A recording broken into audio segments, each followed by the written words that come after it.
चली गई। तो जरा हमें भी बताओ। ठाकुर बलदेव की पुरानी हवेली में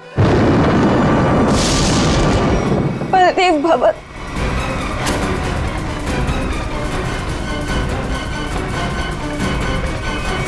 मेरा यकीन कीजिए सर, हवेली के पीछे की तरफ एक छोटी सी सीढ़ी मिली है, लेकिन पूरी तरह से टूटी हुई है। जैसी सीढ़ी ये बता रही है वैसी तो हो ही नहीं सकती।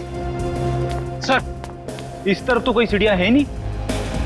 सर, मैं वहाँ की सीढ़ी की बात नहीं कर रही हूँ। सीढ़ी यहाँ थी इस जगह, और बड़ी सी सीढ़ी थी, और वहाँ से चढ़ के मैं ऊपर गई थी और मैंने विश मांगी। मैं झूठ नहीं बोल रही हूँ। मैं झूठ नहीं बोल रही।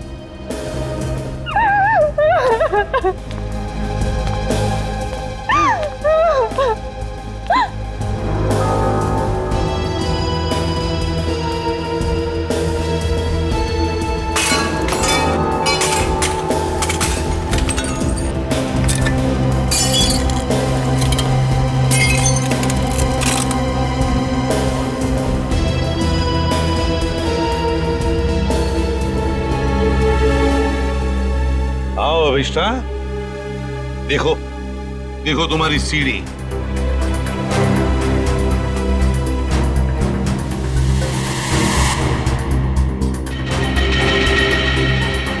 नहीं हो सकता, ये नहीं हो सकता।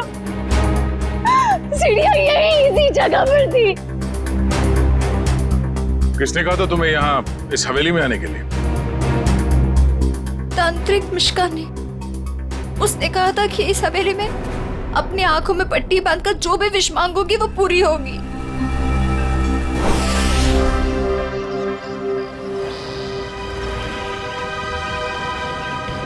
सर, अभिष्टा ने जिस मिश्का तांत्रिक की दुकान के बारे में बताया वो इसी शॉपिंग सेंटर में।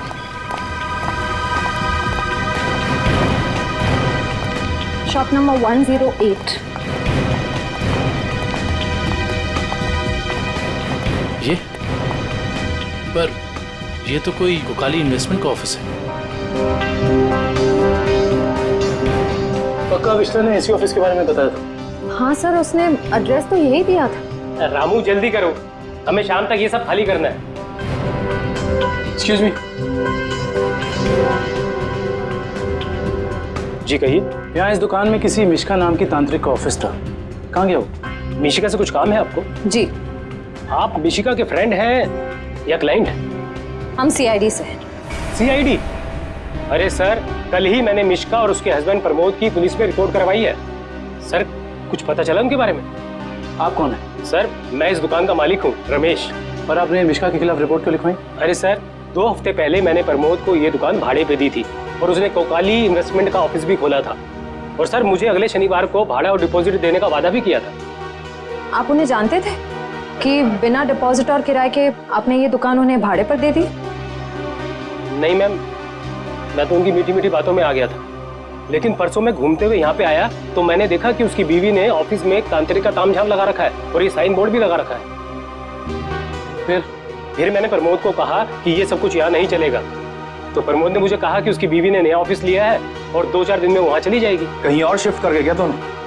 पता नहीं सर, रातों रात दोनों ने ऑफिस खाली कर दिया और मेरा 15 दिन का भाड़ा तक नहीं दिया। सर, आपने जो एग्रीमेंट कराया होगा उसमें उनका पुराना एड्रेस होगा, जरा दिखाइए। सर, एग्रीमेंट तो नहीं बनाया, मैंने सोचा बाद में बना दूंगा। आपके पास उनकी फोटो भी नहीं होगी? नहीं मैम, फोटोग्राफ भी नहीं है। जानते हो ना, बिना एग्रीमेंट के दुकान भाड़े पे देना कितना बड़ा जुर्म है। जानता हूँ सर, गलती हो गई, सॉरी। बस सॉरी बोल दी और बात खत्म हो गई। कब समझेंगे आप लोग? चेहरा याद है उनका? जी सर, चेहरा याद है। उनका स्केच बनवाओ। जी सर। और अभिष्टा से पूछना होगा कि उसे इस मिशिका के बारे में पता कैसे चला।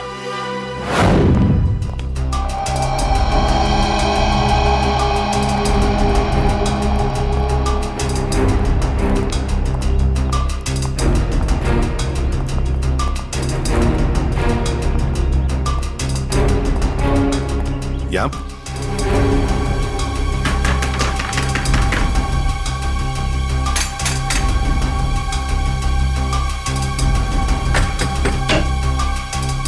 अरे सर, आप विधि के खूनी का पता चल गया क्या? बहुत जल्द पता चल जाएगा।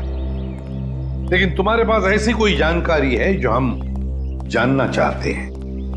जी मेरे पास? जी हाँ।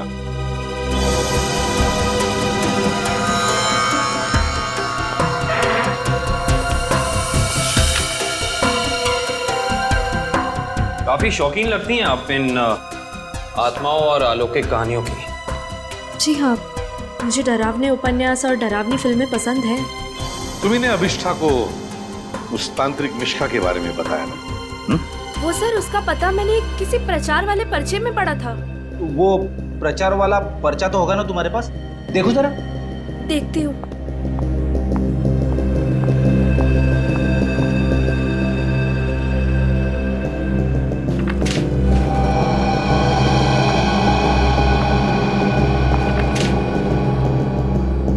तंत्र विशेषज्ञ मिशिका, आत्मा अनुसंधान केंद्र, shop number 108, rainbow shopping mall.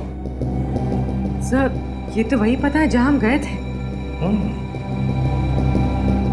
Netravati, एक बात बताओ, ये पता, इस तांत्रिक का पता क्यों दिया तुमने अभिष्ठा को? सर, वो अभिष्ठा परेशान रहने लगी थी और अजीब सा बर्ताव करने लगी थी। अजीब सा बर्ताव मतलब वो लाइट्स बंद करके घंटों अंधेरों में बैठी रहती थी, किसी से भी झगड़ पड़ती थी, और तो और लेक्चर में उसका ध्यान भी नहीं रहता था। पेजेस पे विधि का नाम लिखती रहती थी, कम से कम 3-4 पेज लिख चुकी थी। और सिर्फ इसीलिए तुमने अभिष्ठा को इस तांत्रिक मिश्का का एड्रेस दिया है? नहीं सर, तंत्र मंत्र में तो मैं भी विश्वास नहीं रखती हूँ, लेकिन मुझे लगा शायद इससे उसका ध्यान बढ़ जाएगा और अपनी इस हालत से वो बाहर आ पाएगी। हाँ, लेकिन वो इन सब चीजों से बाहर आने की बजाय इन सब से जुड़ती चली गई। सच कहूँ तो अगर मुझे पता होता कि इन सब का नतीजा विधि की मौत है, तो मैं उसे ये सलाह कभी नहीं देती। ठीक है, अगर जरूरत पड़े तो हम तुमसे फिर मिलेंगे।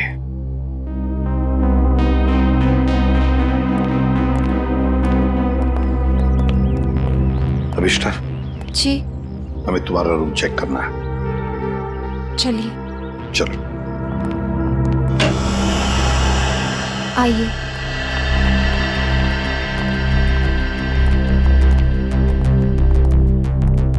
कमरे की अच्छी तरह से तलाशी ले लो।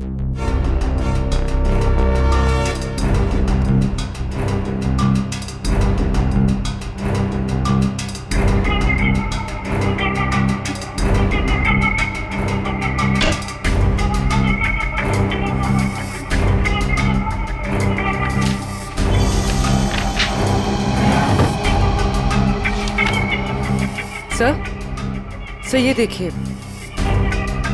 अजीब तरह के पिक्चर्स।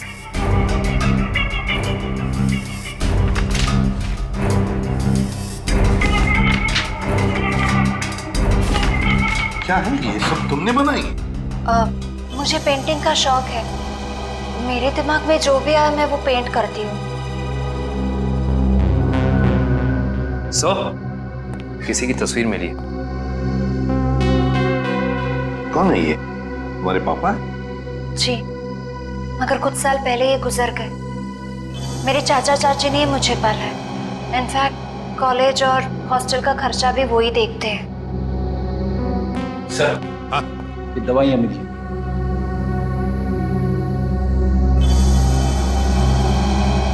कैसी दवाइयाँ हैं ये? वो मेरा सर बार बार दुखता है तो ये उसी की दवाई है। Excuse me. सर, ये देखिए।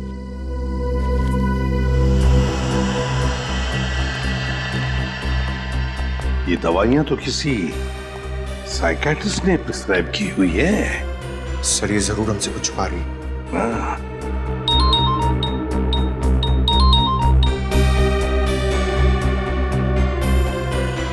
सर, उस तांत्रिक मिश्का और उसके पति का पता नहीं चला अब तक।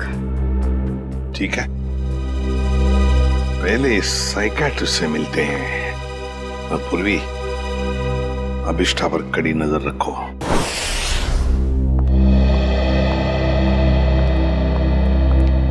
Excuse me doctor. अरे आप देखिए, मैं बिना अपॉइंटमेंट लिए किसी से नहीं मिलती हूँ। डॉक्टर, हम लोग सीआईडी से हैं और हमें आपसे कुछ जानकारी चाहिए। जी कहिए। आपकी एक मरीज है अभिष्टा। ओह, अभिष्टा। जी हाँ। क्या वजह थी उसका इलाज आप कर रही थी? पिछले 2 सालों से उसका मानसिक संतुलन ठीक नहीं था, इसीलिए वो उसका ही इलाज करवा रही थी। क्यों? क्या हुआ था उसे? दरअसल उसका एक्सीडेंट हो गया था। एक्सीडेंट? तो क्या उसकी वजह से उसका मानसिक संतुलन बिगड़ गया था? एक्चुअली उन्हीं दिनों उसके पिताजी भी गायब हो गए थे और ये एक्सीडेंट, दोनों बातों ने उस पर बहुत गहरा असर डाला था। अच्छा डॉक्टर, ये बताइए कि आपके ट्रीटमेंट के बाद उसकी हालत कैसे थी? उसकी हालात में तो बहुत सुधार था, लेकिन बहुत गहरे जख्म जल्दी नहीं भरते। तो इसका मतलब अभिष्टा अभी तक पूरी तरह ठीक नहीं हो पाई?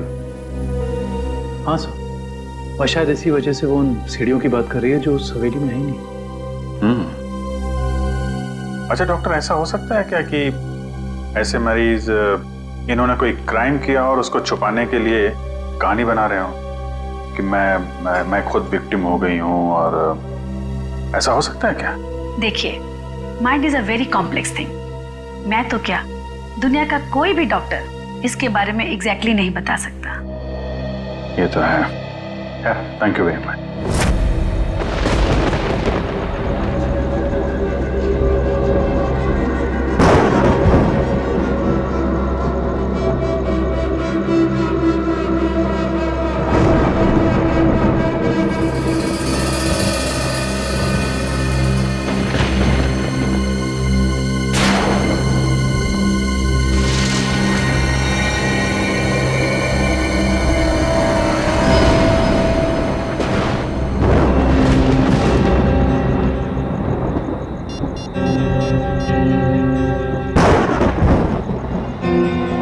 Hello ACP sir. सर वो कॉरिडोर में बैठी है, कहीं खोई हुई है। मैंने उस पर नजर रखी हुई है सर। ठीक है पूर्वी, उसके हर मूवमेंट पर नजर रखो, बताते रहना मुझे क्या क्या करती है वो। ओके? जी सर, कुछ भी अजीब होता है तो मैं आपको फोन करती हूँ।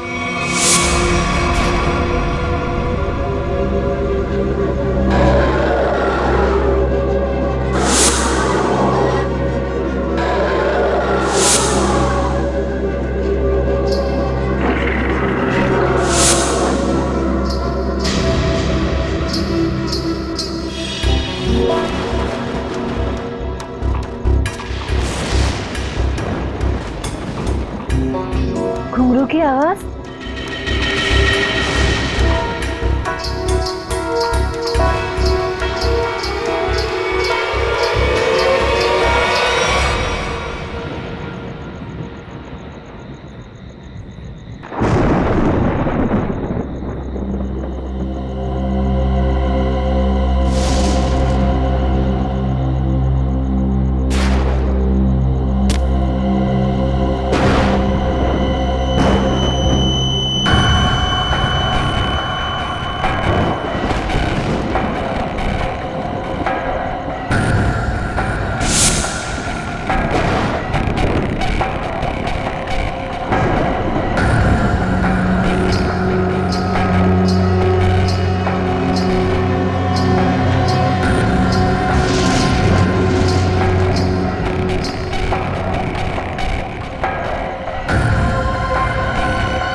कौन है?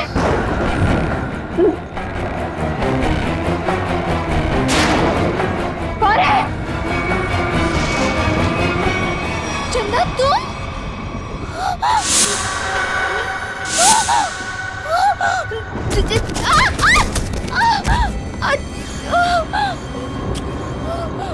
मेरा फोन, टॉर्च, मेरा फोन कहाँ है?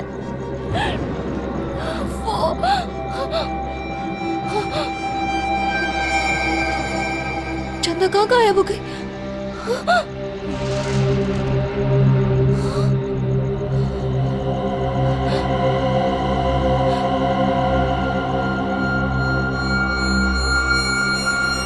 अपने पापा के पास जाओ।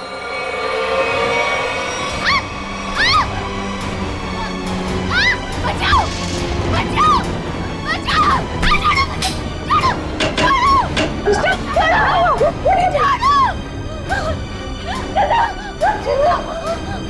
अरे क्या हुआ? मुझे नहीं पता, मैं तो बस अंधेरे में टकरा गई और ये चीखने लगी। मैंने अभी बार चंदा को देखा। चंदा?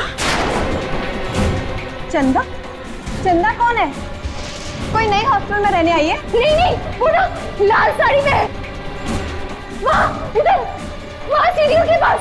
अरे नहीं नहीं, जरूर तुम्हारा कोई वहम होगा। नहीं, ये मेरा बहन नहीं है। मेरे यकीन करो, मैं झूठ नहीं बोल रही हूँ। मैं यकीन करो। Okay okay, wait wait, relax, मैं देखती हूँ।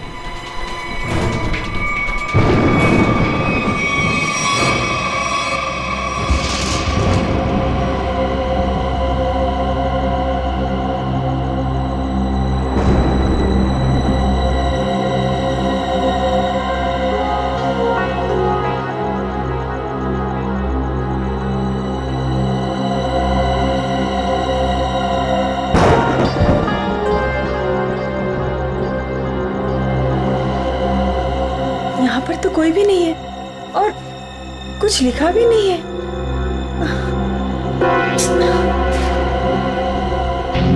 अभिष्टा, वहाँ पर तो कोई भी नहीं है और ना ही वहाँ कुछ लिखा हुआ है। ये वहाँ लिखा हुआ था, तो आप कैसे हो सकता?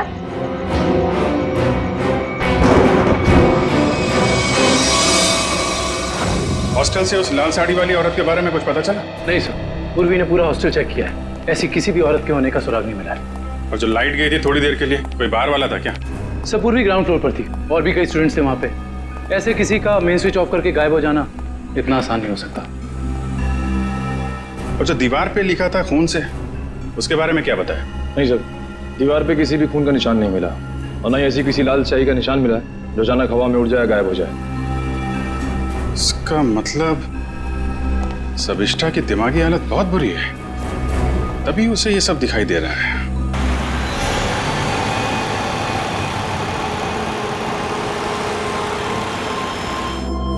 कोई है जो ये साबित करना चाहता है कि ये सारा काम चंदा की आत्मा कर रही है। हो सकता है सर, लेकिन उसने हवेली की सीढ़ी कैसे गायब की? हाँ सर, एक रात में अचानक सीढ़ी गायब नहीं की जा सकती है। चंदा की आत्मा का वापस आना और सीढ़ी का गायब होना, ये सब अभिष्टा की दिमाग की कहानी है। Hello Abhijeet sir, sir Abhishta hostel से निकलकर मारवे रोड की तरफ जा रही है। मैं उसका पीछा करूँ सर। मारवे रोड? सर ऐसा लगता है किसी से मिलने जा रही है। अच्छा, उस रोड पे तो उसका कॉलेज भी है। पर सर इतनी रात को कॉलेज में किससे मिलने जा रही है? सर हो सकता है कि वहाँ कोई सबूत भूल गई हो और अब याद आया तो लेने जा रही हो।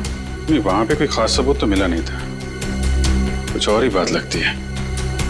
नजर रखो उस पर।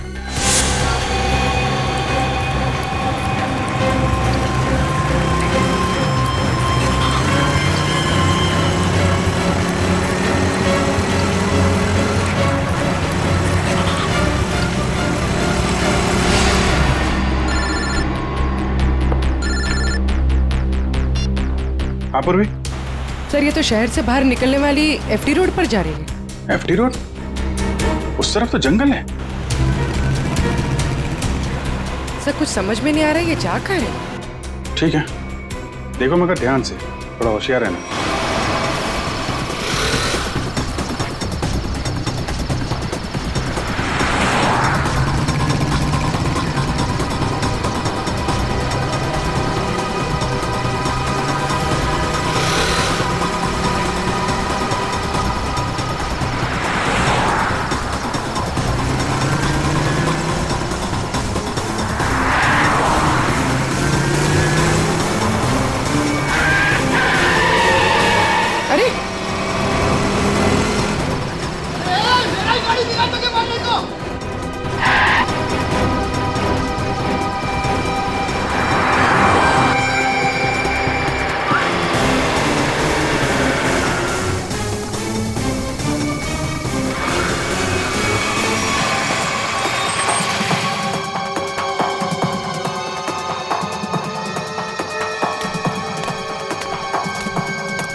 हाँ पूर्वी।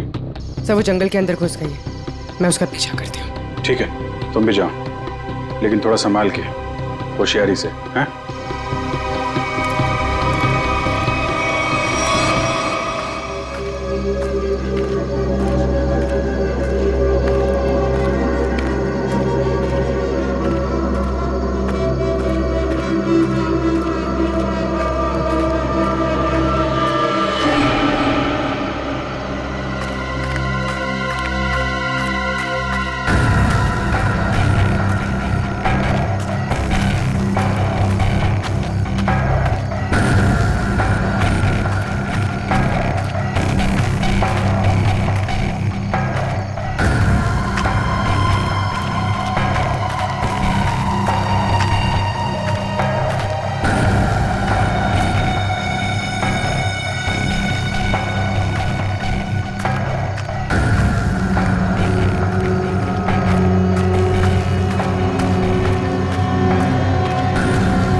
तो अभिष्ठा के पिताजी हैं। कौन है ये? तुम्हारे पापा हैं? जी। ये तो मर चुके हैं।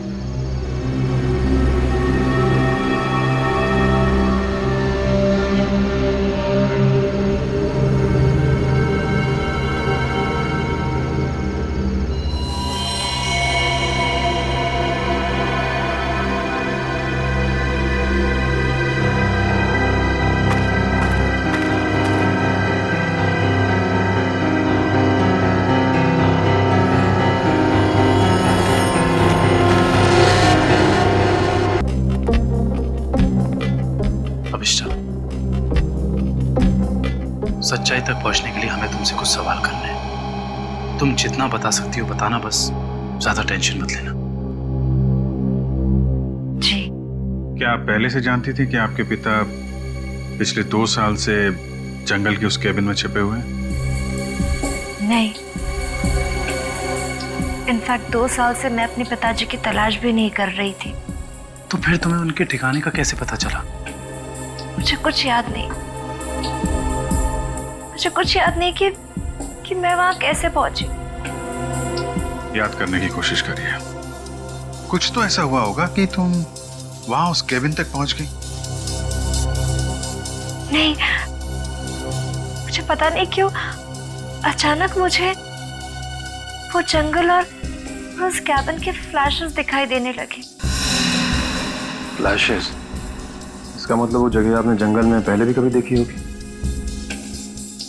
पता नहीं। इंस्पेक्टर पूर्वी बता रही थी कि जंगल में कोई और भी तुम्हारा पीछा कर रहा था, जो तुम्हारे जरिए तुम्हारे पिताजी तक पहुंचना चाहता था। बता सकती है वो कौन हो सकता है? मैंने कहा ना, मुझे कुछ याद नहीं। मुझे सिर्फ इतना याद है कि जब मैं उस कैबिन में गई थी, वहां मुझे अपने पापा की चीखने की आवाज सुनाई थी, और जब मैं वहां देखने गई तो किसी ने मुझ पर पीछे से हमला किया। मैं बस इतना जानती हूँ और कुछ भी नहीं, कुछ नहीं। सर, आप लोग प्लीज बाहर जाइए, इन्हें आराम कर देंगे।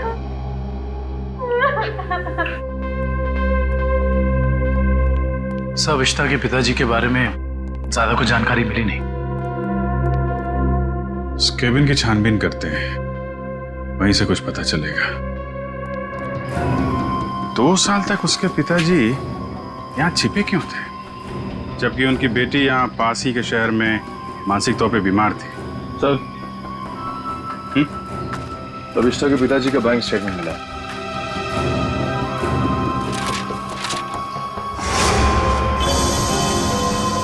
काफी सारे अकाउंट्स हैं इनके, तो वो भी विदेश में। लाखों डॉलर का ट्रांजैक्शन हुआ है इनके अकाउंट में। लेकिन सर, वो तो एक लोकल कंपनी में काम करते थे, हर महीने तनख्वाह पाने वाले सिर्फ एक रिसर्चर। उनके पास इतने सारे पैसे कहां से आए? सर, एक फाइल ही मिली है सर। क्या लिखा है इसमें?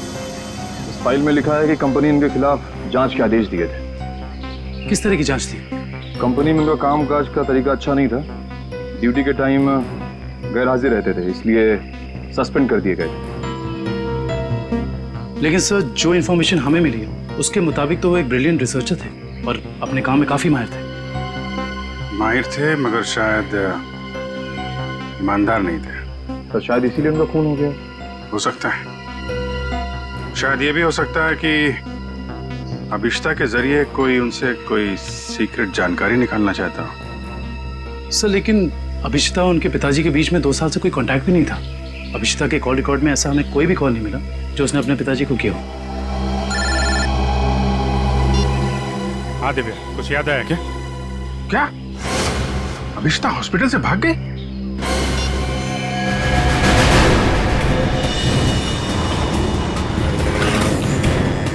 हेलो अभिष्टा, अभिष्टा कहाँ हो तुम?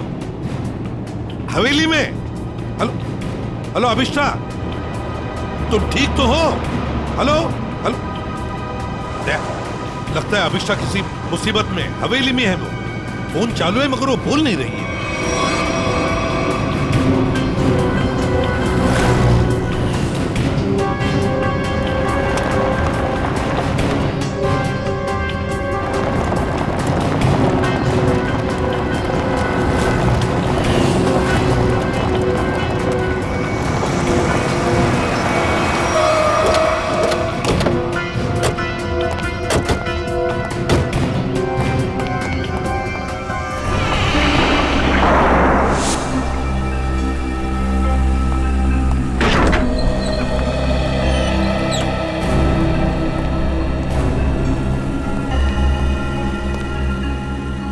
अभिष्टा, अभिष्टा? सर, अभिष्टा तो कहीं दिख नहीं रही। उसने मुझे फोन पर बताया कि वो इसी हवेली में है, वो यहीं पर होनी चाहिए। काम करो, चारों तरफ फैल जाओ, एक एक कोना छान मारो इस हवेली का।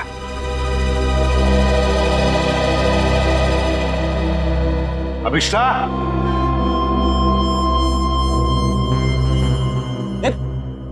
कहाँ जा रहा है?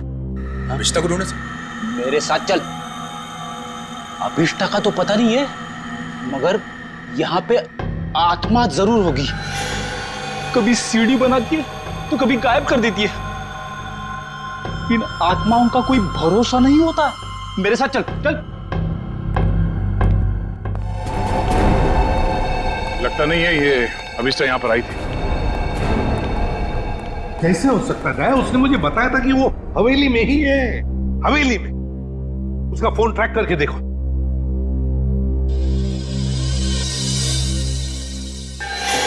सर, उसका फोन यहीं पर है, 200 मीटर के रेडियस पे। 200 मीटर की यार्ड के रेडियस में? लेकिन वो तो हवेली में ही होनी चाहिए थी। क्या कहीं ऐसा तो नहीं कि कोई अभिष्ठा को कहीं लेकर गया? ये सायरन। सर ये सायरन की आवाज, सर यहाँ पे पास में एक ऑयल रिफाइनरी है, ये वहां का सायरन है। दया, ये सायरन अभिष्ठा के फोन पर बड़ी जोर से सुनाई पड़ा था मुझे। इसका मतलब है सर जब आपकी बात हुई थी तो ये अभिष्ठा उस ऑयल रिफाइनरी के एकदम करीब होगी। हो सकता है। ऑयल रिफाइनरी की तरफ चलते हैं। फ्रेडी, देखो कहां पर है ऑयल रिफाइनरी।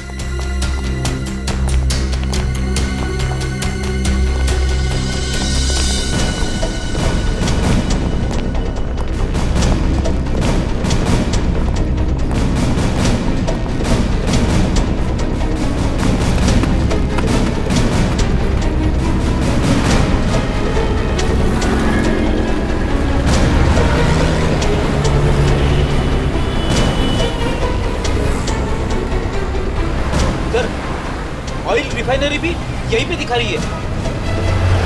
सर अभिष्ठा का मोबाइल यहाँ पर दिखा रहा है।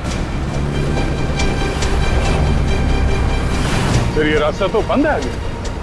पर सर अभिष्ठा का मोबाइल तो यहीं पर दिखा रहा है। ऑयल रिफाइनरी भी यहीं पे दिखा रही है सर, ये देखिए।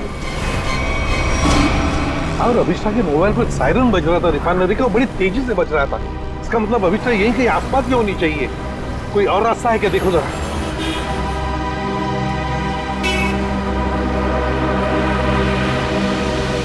नहीं सर, और तो कोई रास्ता नहीं है। देखते हैं। कहीं ऐसा तो नहीं कि किसी ने जानबूझकर रास्ता बंद कर दिया है? देखो जरा।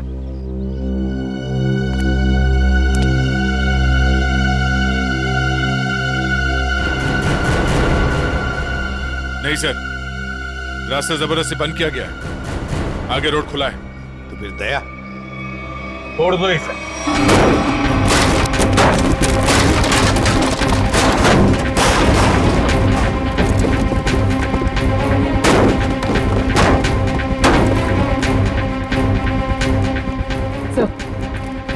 सर मोबाइल यहीं पर है सर।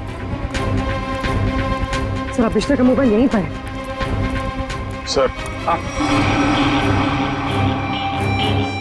मोबाइल।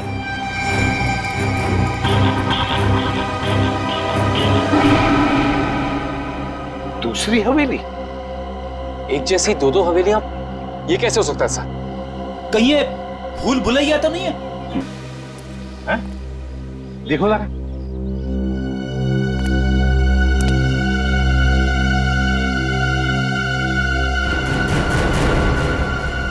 नहीं सर, रास्ता जबरदस्ती बंद किया गया है। आगे रोड खुला है। तो फिर दया, छोड़ दो इसे।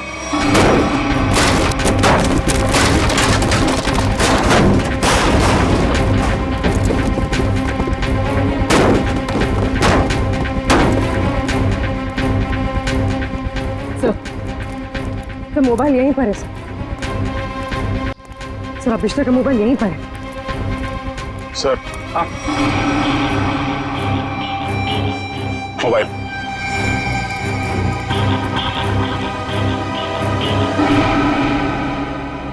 दूसरी हवेली? एक जैसी दो दो हवेलियां, ये कैसे हो सकता है सर? कहीं ये भूल भुलैया तो नहीं है? देखते हैं।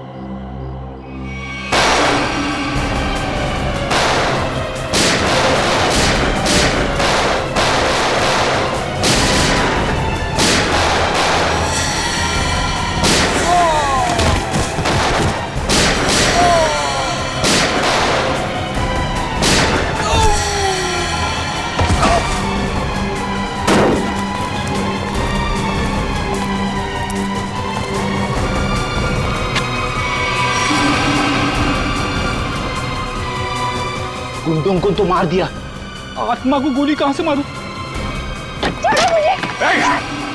रुक जा, वरना क्या कर लोगे? तुम लोग भी देखो इसकी मौत का तमाशा। सर प्लीज मुझे बचाइए, सर प्लीज मुझे बचाइए। छोड़ दे से। कोई नहीं बचा सकता इसको।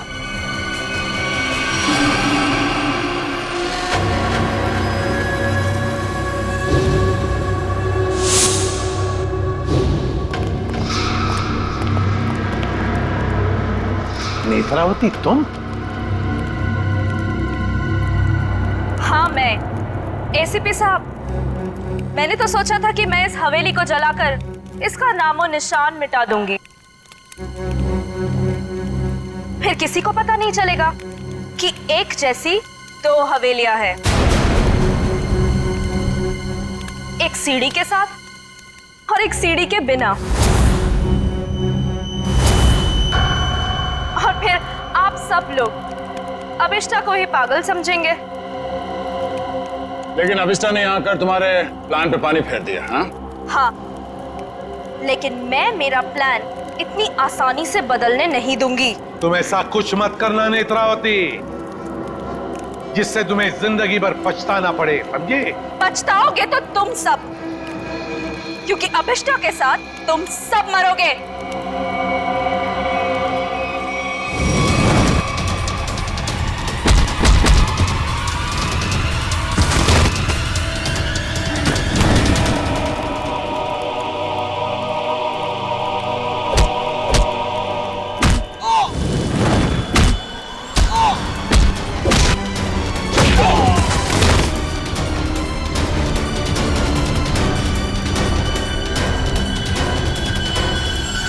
सो मच सर। बताओ अभिष्टा, तुम यहाँ वापस क्यों आई? सर, जब मैं हॉस्पिटल में थी ना, नेत्रावती मुझसे मिलने आई थी।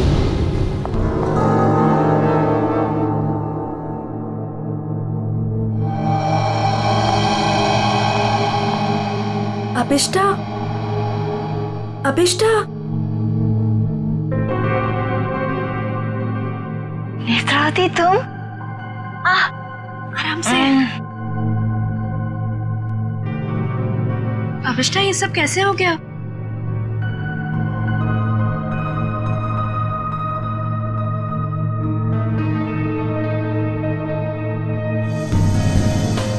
मैं कुछ पूछ रही हूँ, ये सब हुआ कैसे?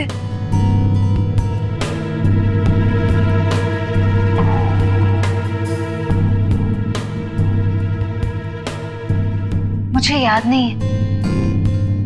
अरे, तुम कहाँ जा रही हो? वॉशरूम। पर नेत्रावती, तू ना कहीं मत जाना। हाँ, यहीं रुकना, मुझे तेरे से ढेर सारी बातें करनी है। हाँ ठीक है। पक्का कहीं मत जाना प्लीज। मैं अब भी जाके आया। हाँ, रुकना यहीं पे। हाँ।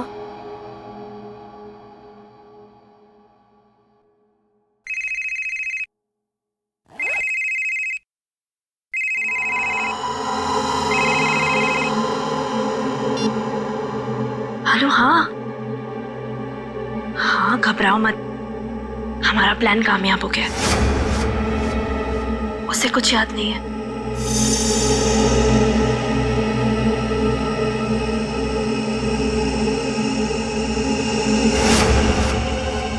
हाँ हाँ, बस यहाँ से निकल के मैं वहीं जा रही हूँ। ठाकुर बलदेव की दूसरी हवेली ना, जिसमें सीढ़ियाँ हैं, गिरवा दूंगी। हाँ ठीक है, जाती हूँ। बाय।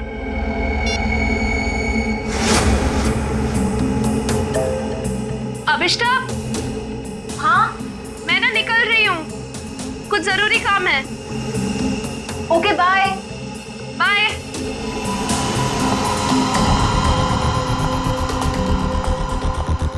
दूसरी हवेली? ये दूसरी हवेली का क्या मतलब है? पता लगाना होगा। यहाँ से जाओ कैसे?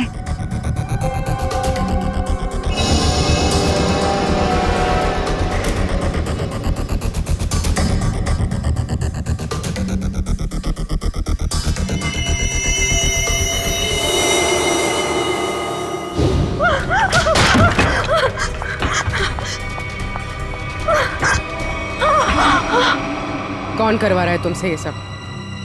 नहीं बताएगी? नहीं बताएगी?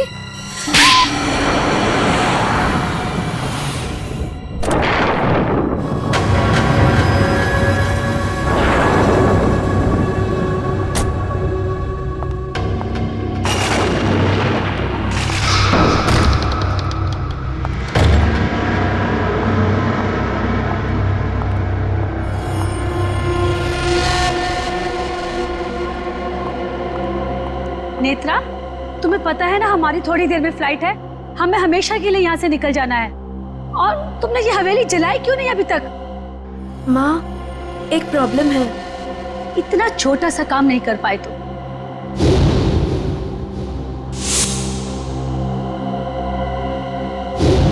आखिर क्या हो गया? वो अभिष्टा मेरे पीछे यहाँ पहुंची है। इसमें कौन सी बड़ी बात है? उसे भी जला देना था इस हवेली के साथ। वाह सोनिका जी वाह, कितने ऊंचे ख्याल है आप, हैं? शर्म आनी चाहिए। एक डॉक्टर होकर अपनी पेशेंट की जिंदगी के साथ खिलवाड़ किया है तुमने। सीआईडी, तुमने मेरे पास और कोई रास्ता नहीं था। मैंने साइकियाट्रिस्ट का काम सिर्फ इसलिए शुरू किया ताकि अभिष्टा की याददाश्त वापस आ जाए और उससे मैं जरूरी जानकारी हासिल कर सकूं। और इसलिए अभिष्टा की याददाश्त वापस लाने के लिए तुमने ये सोचने पर उसे मजबूर किया कि विधि का खून उसी ने किया है ना? हाँ, अभिष्टा अपनी याददाश्त का एक हिस्सा खो चुकी थी एक्सीडेंट में, और उसे वापस लाने के लिए मुझे उससे मौत का खौफनाक अनुभव कराना बहुत जरूरी था। और ये सब पूरा करने के लिए तुमने वो मन्नत पूरा होने वाला खेल रचा और विधि को मार दिया। अभिष्टा के पिता कहाँ रहते हैं उसका पता लगाकर उसे बदला लेना चाहती थी, क्योंकि उन्होंने मेरे पति बुश, जो कि उनके साथ रिसर्च का काम करते थे, उनकी जान लेकर उनके सारे इंपॉर्टेंट डॉक्यूमेंट्स लेकर कहीं छिप गए। हमने उन्हें बहुत ढूंढा पर वो कहीं नहीं मिले। तुम अभिष्टा के पिता से बदला लेना चाहती थी, इसलिए उसकी याददाश्त वापस लाकर उनका पता जानना चाहती थी, है ना? हाँ, हमने बदला ले लिया। डॉक्टर सोनिका, अपने पति की मौत का बदला लेने के लिए तुम दोनों मां बेटियों ने एक मासूम विधि की जान ली थी। कानून तुम्हें कभी माफ नहीं करेगा। तुम्हें कड़ी से कड़ी सजा मिलेगी, कड़ी से कड़ी सजा।